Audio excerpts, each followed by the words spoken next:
Ordena el FIFA World Cup Meal Deal en McDonald's. Llévatelo con un McChicken por $8 o con un McDouble por $9. Incluye papitas pequeñas, refresco, 4 McNuggets y un vaso coleccionable. Precios y participación pueden variar por tiempo limitado hasta agotar existencias. No disponible con McDelivery. Hey, Fidelity. How can I remember to invest every month?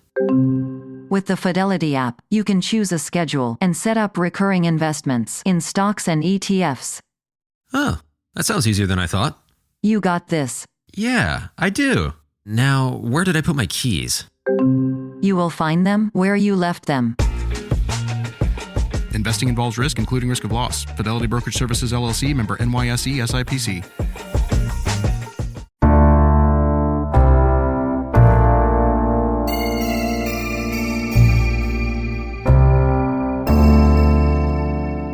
Na noite do acidente, eu estava sentado atrás do balcão com meu laptop, tentando gravar um novo episódio para o podcast. Alguns dias se passaram desde minha última atualização, mas eu não conseguia pensar em nada que valesse a pena ficar falando, com exceção do Homem Barbudo, sobre o qual eu já havia falado detalhadamente, e dos agentes Brick e Roscoe, sobre os quais eu estava proibido de falar. Nada de particularmente interessante havia acontecido nos últimos dias. Antes que eu pudesse pensar em algo para falar, recebi um convite de Beelzebub 13 para participar de outra reunião improvisada com os irregulares da Elm Street. Eles estavam discutindo sobre o Homem Barbudo e queriam saber mais. Entrei no meu chatware e vi que a maioria dos irregulares já estava lá. Scary Mose foi direto ao ponto, perguntando-me o que aconteceu com o Homem Barbudo. Ele está oficialmente desaparecido em ação. Eu liguei pro Tom para contar o que aconteceu e ele disse que cuidaria disso e para eu não me preocupar. Tiny Danza foi o primeiro a se manifestar. O quanto você desconfia nesse tal de Tom? Ele é um delegado, certo? Isso não te deixa um pouco desconfiado? Não, respondi. Confio nele tanto quanto confio em qualquer outra pessoa, eu acho. O Indigo Hunter 69 deu sua opinião. Parece-me que esse cara de barba provavelmente trabalha para algum tipo de órgão governamental ou paramilitar especializado em atividades paranormais. Em outras notícias, interrompeu Beelzebub 13. Água é molhada. Tiny Danza respondeu. Pessoalmente, vou seguir a navalha de Ockham nessa questão. Pode ser chato, mas acho que ele pode ser simplesmente louco. Especialmente pela maneira como ele ouvia algo chamando-o para a floresta.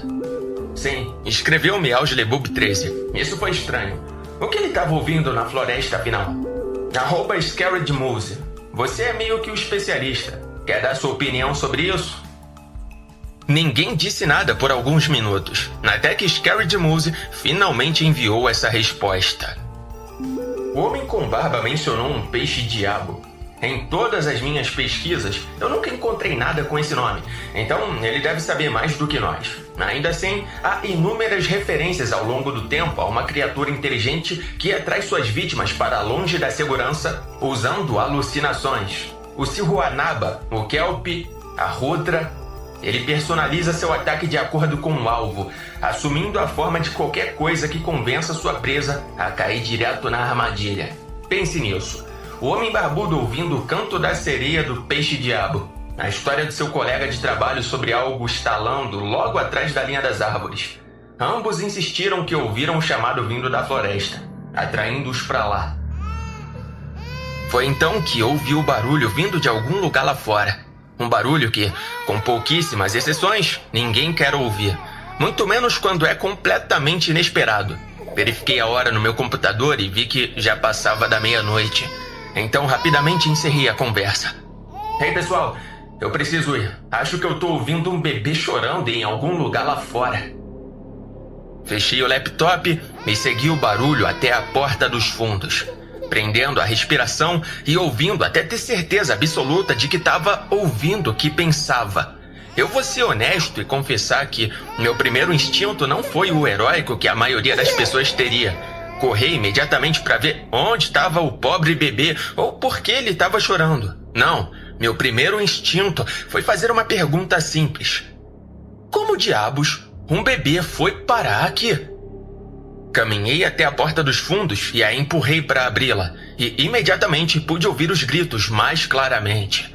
altos e desesperados, vindo da linha das árvores, mas não conseguia me livrar da sensação de que algo nessa situação não estava certo. Então, fechei a porta e voltei para dentro, para buscar reforços. Verifiquei o armário de suprimentos para ver se Marlboro estava por perto, mas sua rede estava vazia e ele não estava em lugar nenhum.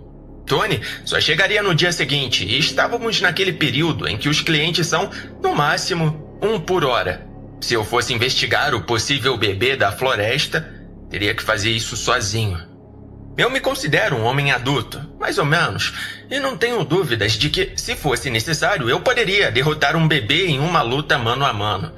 Mas, mesmo assim, meu radar de "isso vai dar merda" estava batendo apurado naqueles dias, e havia alarme soando em meu cérebro, insistindo que eu não estaria seguro se fosse sozinho para a floresta e que tudo isso era um truque e não havia realmente um bebê chorando. Mas e se fosse? Eu não sou heróico nem nada, longe disso, mas eu tinha que fazer alguma coisa. Com a lembrança clara de todas as vezes que repreendi Antônio por fazer exatamente o que eu estava prestes a fazer, eu peguei uma lanterna atrás do balcão e fui em direção à porta dos fundos, mas só consegui chegar ao corredor antes de ter que parar. Havia 4 gnomos de jardim em fila, lado a lado, bloqueando o corredor entre mim e a saída. Assustador, com certeza, mas eu já tinha tomado minha decisão. Então, passei por cima deles e segui com um plano. Quando cheguei lá fora, o choro insistente parecia vir de algum lugar muito mais distante na floresta. Dei alguns passos cuidadosos na folhagem densa, tentando não alertar nenhum monstro, lobo ou mosquito em potencial sobre minha presença. Mas quebrei um galho imediatamente e o choro mudou de repente. O barulho saltou de um lado da floresta para outro, como se o bebê tivesse se teletransportado de repente. Eu estava pensando em dar o fora naquele momento, quando os gritos começaram a se mover, indo cada vez mais fundo na floresta, rapidamente, como se o bebê chorando estivesse sendo carregado por algo rápido, algo que podia se mover diretamente através das árvores. Isso é um grande sanduíche de não com um acompanhamento de salada de não. Eu já tinha ouvido o suficiente. Eu fiz minha parte e havia um bebê mágico voador intangível da floresta em algum lugar por aí. Vou deixar para os profissionais descobrirem para onde ele foi. Comecei a voltar para o posto de gasolina, mas antes que pudesse sair da floresta, outra coisa chamou minha atenção. Quase não percebi, mas havia algo nos arbustos próximos. Algo impossível. A última coisa que eu esperava encontrar ali. Não há uma maneira fácil de encontrar a próxima parte. Digamos apenas que, se você estava em dúvida se acreditava ou não nessa história até agora, foi bom ter você conosco, mas provavelmente essa é a sua parada. Parece que a plantação de plantas-mãos se estendia um pouco além do pequeno canteiro perto da lixeira.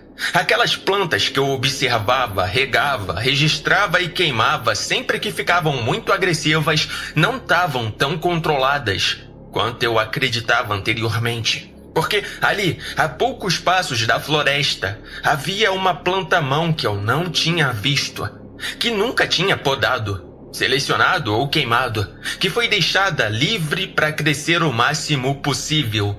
Ali estava uma planta que havia crescido tanto que havia caído devido ao seu próprio peso. Ela havia crescido além dos ombros, havia desenvolvido sua própria cabeça, torso, virilha e pernas.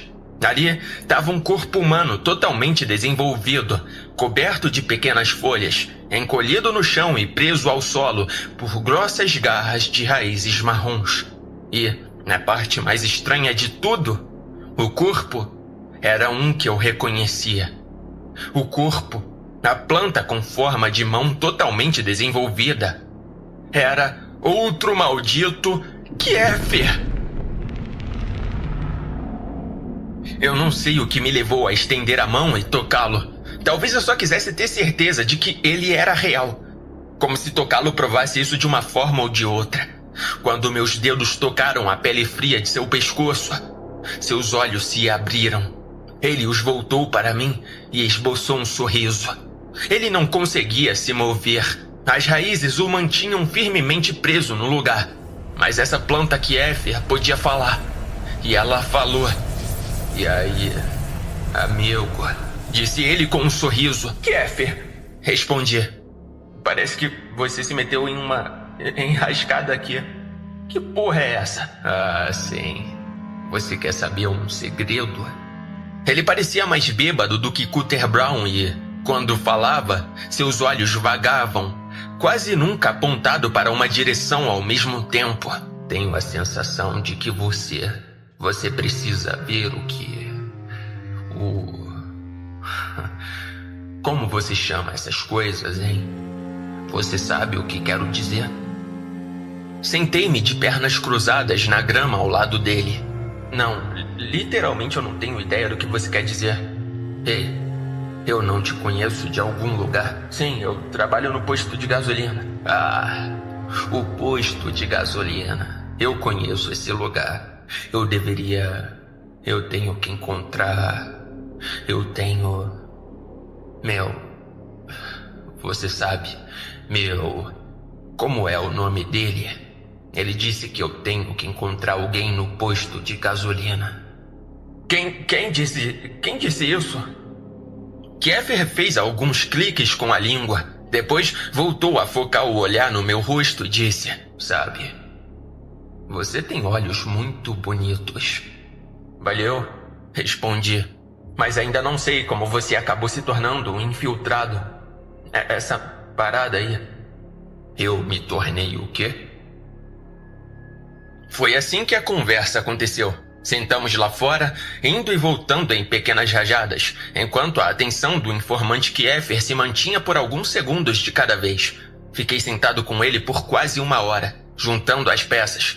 Obter informações dele era como pregar água na parede, mas finalmente consegui montar uma imagem de uma história. De acordo com o informante Kéfir, há algo sob o posto de gasolina.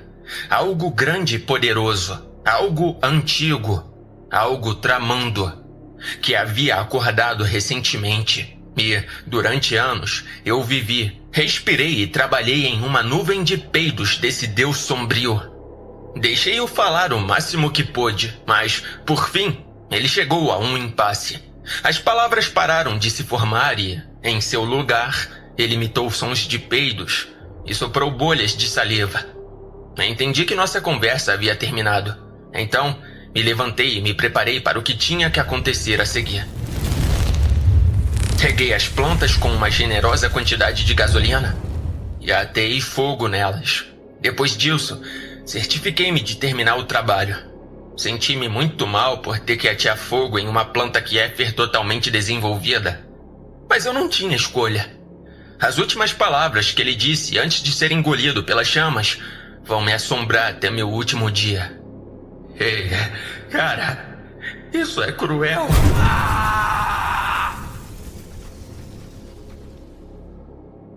Quando voltei ao posto de gasolina, cheirando a gasolina, cabelo queimado e carne humana, coloquei o galão vazio no armário de suprimentos e fui ao banheiro me lavar.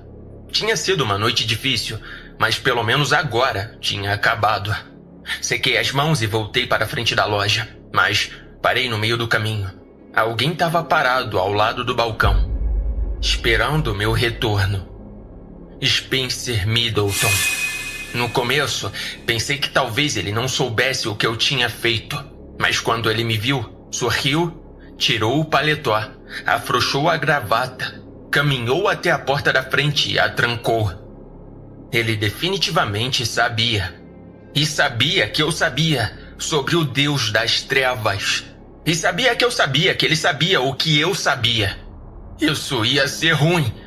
Mas se havia uma coisa que eu tinha aprendido em todos aqueles anos no pátio da escola, era como levar uma surra. Spencer passou a me ensinar que eu não sabia nada sobre surras. O cara era um artista quando se tratava de dor e sabia exatamente como distribuir a agonia como um profissional.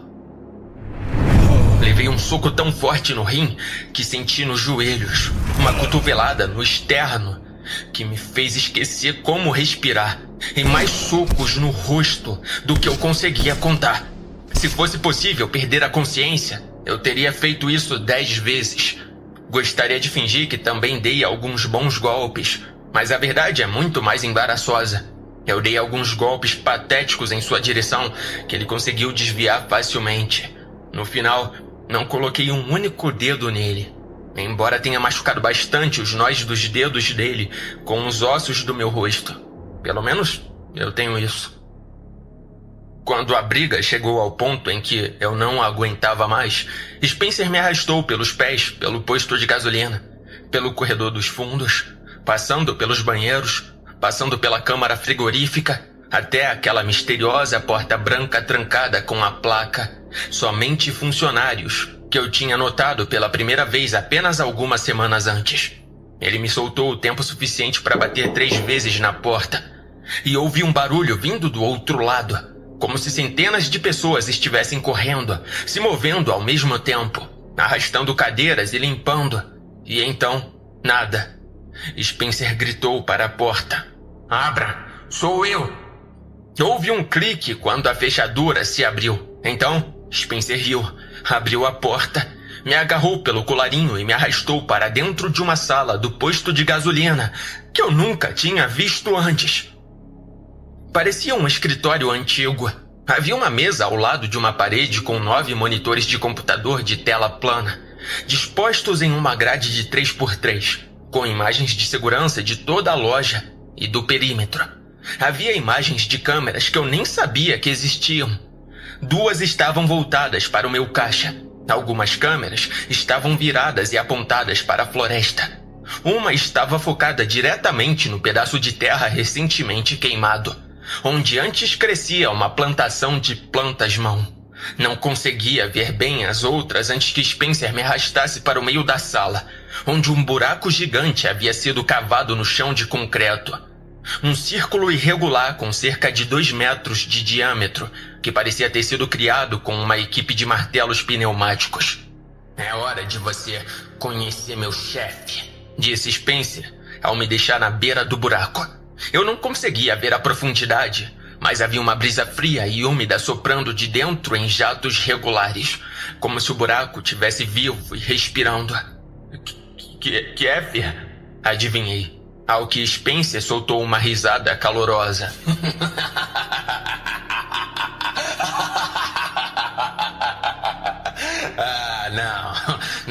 Não é Kiefer. Meu chefe é quem colocou Kiefer lá fora e me contratou para protegê-lo. Meu chefe é muito mais importante do que um político idiota.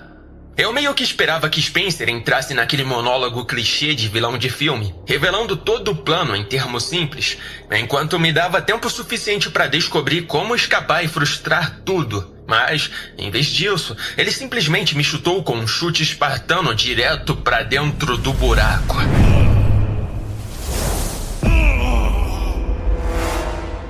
O fundo era frio, úmido e viscoso. O ar cheirava a podridão. E, para complementar, eu tinha quase certeza de que havia quebrado a perna com a aterrissagem desajeitada. Não sou médico e odeio tirar conclusões precipitadas, mas quando o osso tá saindo da pele assim, eu considero que é uma suposição segura. Assim que ouvi a porta bater, fiquei na escuridão total. Pensei em entrar em pânico, mas consegui raciocinar naquele momento. Claro, entrar em pânico pode ser divertido. Pode ser satisfatório da mesma forma que coçar uma erupção cutânea proporciona um alívio momentâneo. Mas entrar em pânico certamente não ajudaria a longo prazo. Eu precisava superar esse momento com calma, frieza e serenidade. Ajudou saber que eu tinha realmente levado a melhor sobre Spencer. No meio da surra, enquanto ele ria de como meus ataques e defesas eram patéticos e fracos, em algum momento, entre o primeiro soco no rim e a segunda cotovelada na minha garganta, consegui roubar o celular de Spencer e colocá-lo no bolso sem que ele percebesse. Eu o tirei do bolso e liguei. Por sorte, Spencer era burro ou confiante demais para configurar uma tela de bloqueio e, como eu esperava, o celular dele estava na mesma rede que o de Kiefer, o que significava que ele tinha sinal, mesmo ali embaixo. Liguei para o número direto do Tom e, enquanto o telefone tocava, comecei a sentir que talvez tivesse uma chance razoável de sair vivo daquele buraco. É claro que isso foi antes de eu descobrir sobre a bomba lá em cima, contando segundos para detonar. Quando Tom atendeu, expliquei rapidamente a situação. Ele ouviu tudo pacientemente antes de perguntar. Deixa eu ver se eu entendi. Você tá nesse buraco agora? É isso mesmo. Se não for muito incômodo, você poderia passar por aqui e me resgatar. E talvez trazer a Guarda Nacional ou algo assim, porque eu acho que Spencer ainda pode estar por aí pra se certificar de que eu tô morto. E esse cara é muito bom em lutar. Sinto muito, garoto. Foi estranho ele dizer isso. Tudo bem, Tom. Não, quero dizer, sinto muito por não poder ajudar. Você deveria ter ligado diretamente para a delegacia do xerife. Por quê? Confia em mim, garoto. Eu não vou conseguir resgatá-lo dessa vez. A verdade é que você provavelmente não vai sair de lá inteiro. Claro, há uma chance de você sobreviver a essa aprovação. Mas eu já vi como a história termina. Não importa o quanto você tente, o posto de gasolina vai puxá-lo de volta. Você está destinado a morrer aqui e não há nada que você ou qualquer outra pessoa possa fazer para impedir isso. Nesse momento, comecei a reconsiderar minha postura em relação ao pânico. O que você quer dizer, Tom? Garoto, não há uma maneira fácil de dizer isso, mas você teve uma boa vida e, quando chegar a hora de fechar sua conta, você deve ser grato pela chance de ter chegado tão longe. Não sou do tipo religioso. Fiquei meio decepcionado com tudo isso quando era criança, na escola dominical.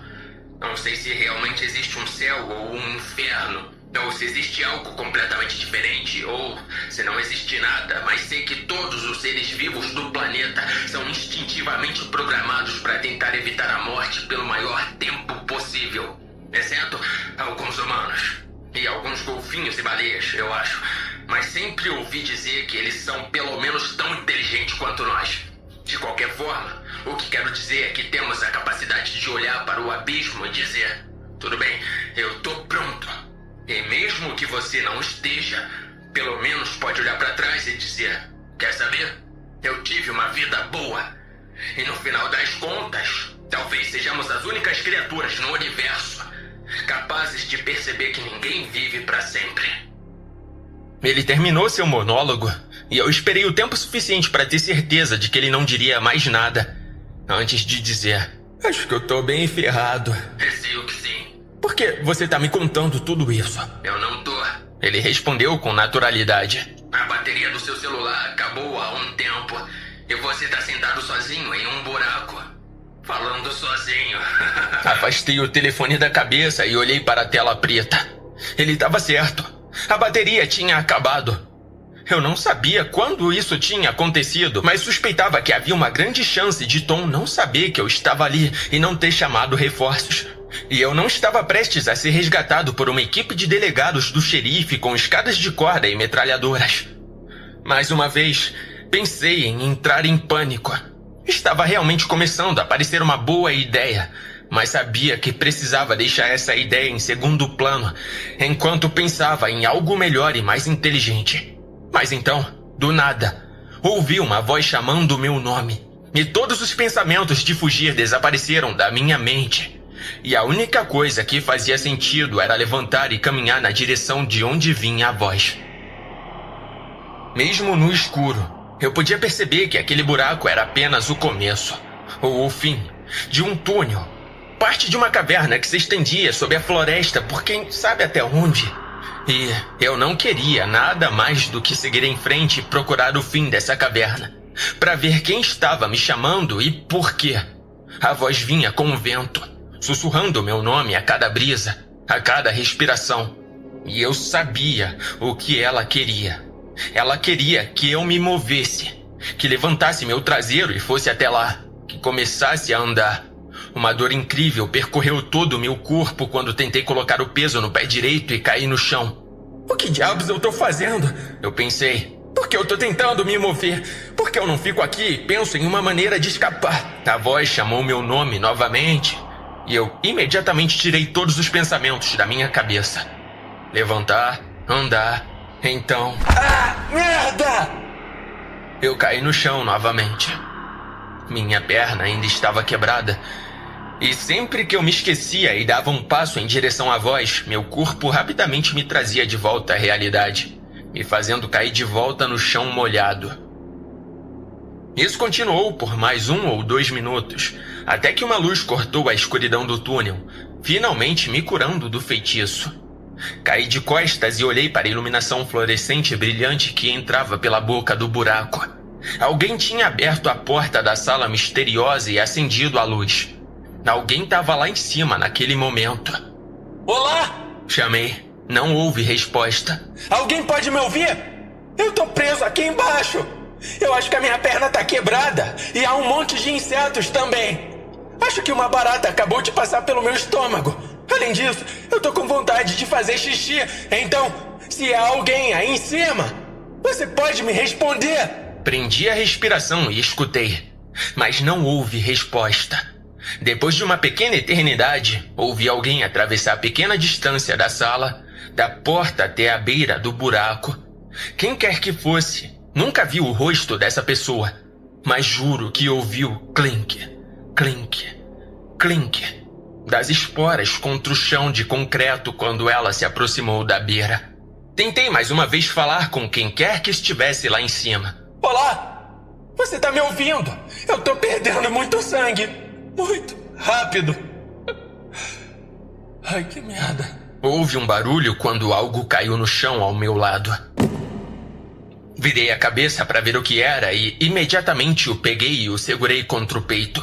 Aquela pessoa, quem quer que fosse, havia jogado meu diário para mim.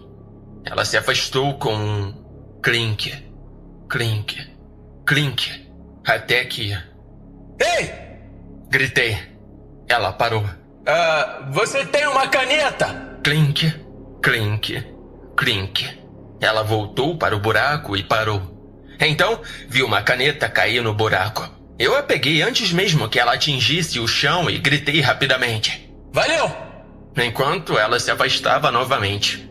Passei a hora seguinte preenchendo o meu diário com tudo o que havia acontecido. Não me preocupei em tentar embelezar minha caligrafia.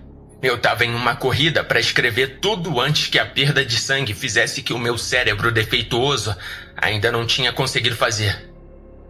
Ok, então, obviamente eu não morri lá embaixo. Se há uma coisa com que você pode contar ao ler uma autobiografia em primeira pessoa, é que o autor não vai contar como morreu. E se contasse, definitivamente não seria com um tanto do livro ainda por vir. Reconheço que você, como leitor, já percebeu que eu seria resgatado de alguma forma. Eu, por outro lado, não tinha essa vantagem. Eu estava mentalmente atualizando minhas chances de sobrevivência a cada poucos segundos e, quando terminei de escrever tudo o que podia, percebi que minhas chances de morrer lá embaixo eram de mais de 90%. Certamente não ajudava o fato de que a perda de sangue estava tornando muito difícil mover minha mão, segurar a caneta ou continuar respirando. Sinceramente, achei que fosse morrer. Eu nunca fui o tipo emotivo, mas naquele momento, fui em frente e comecei a compensar o tempo perdido. Fiquei mais do que um pouco sentimental. Minhas últimas anotações pareciam uma tentativa de poesia de um adolescente após um término de namoro difícil. Ou seja, em retrospecto, reconheci o fato de que tudo era muito constrangedor e embaraçoso. Então, depois de terminar de ler o pior das minhas memórias na segurança de uma cama de hospital após a cirurgia, certifiquei-me de que ninguém estava olhando. Rasguei a última página e a comi.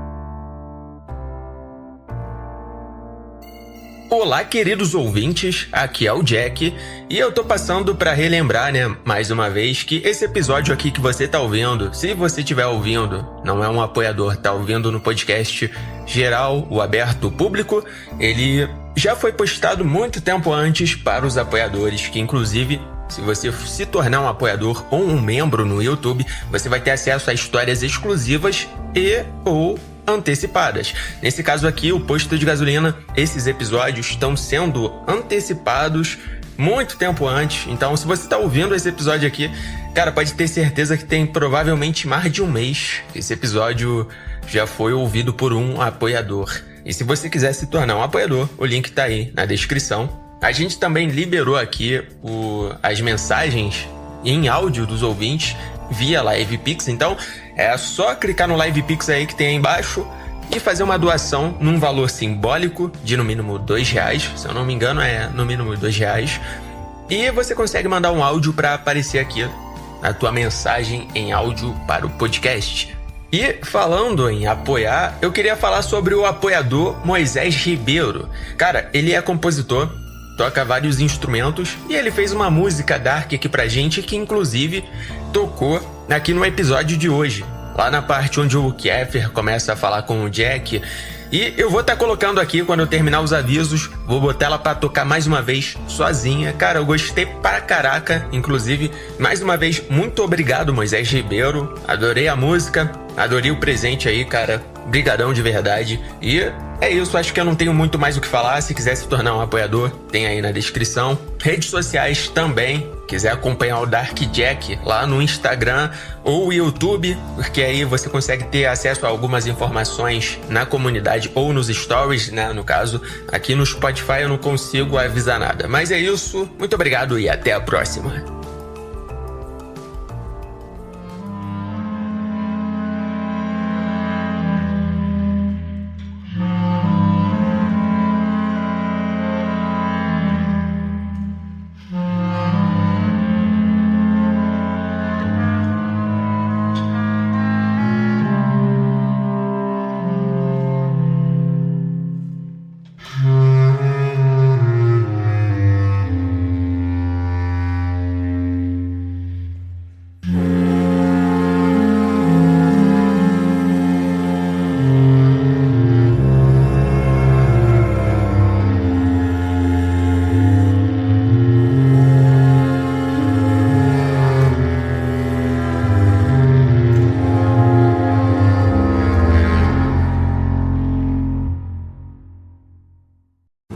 Every act of change begins with a neighbor. When neighbors connect through the Feeding America network, small actions ripple into lasting impact.